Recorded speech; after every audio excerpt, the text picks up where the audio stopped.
tunasema huku mwishoni wanafikiria tumelala, hatujalala bado, tuko macho mpaka tutakapomaliza korosho ya mwisho. Askari wa bandari walikamata magari mawili ambayo approximately yamebeba tani 29 za korosho. Baada ya kukagua documents ili waweze kuruhusiwa sasa kuingia ndani kwa ajili ya kwenda kupakia,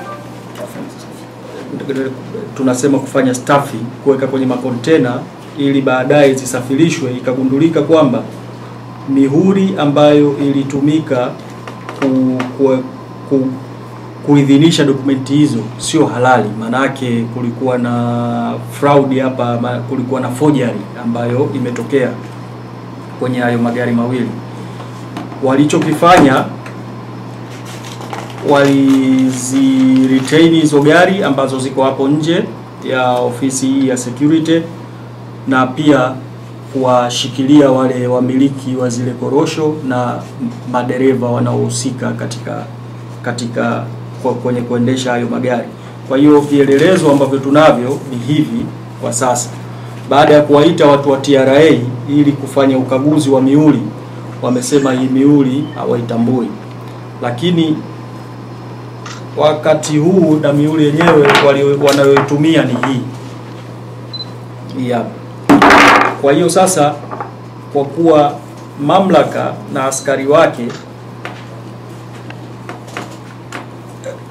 hawawezi kuchukua hatua zaidi ya hapo, tunakabidhi kwenye vyombo vya dola.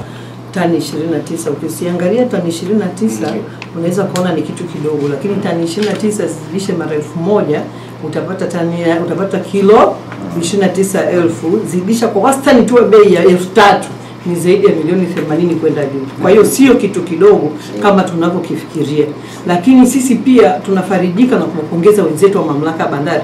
Tumekuwa tukishirikiana kwenye hii kazi na kazi inaenda vizuri, kwamba tunapambana na Kangomba. Sasa Kangomba ambao tunaopambana nayo ndio ya aina hii. Sasa pata picha, leo umekamata lori 2, zipite 4-5, ni wakulima wangapi wameibiwa? Halmashauri imekosa mapato, lakini uliza hata serikali kuu tumekosa mapato.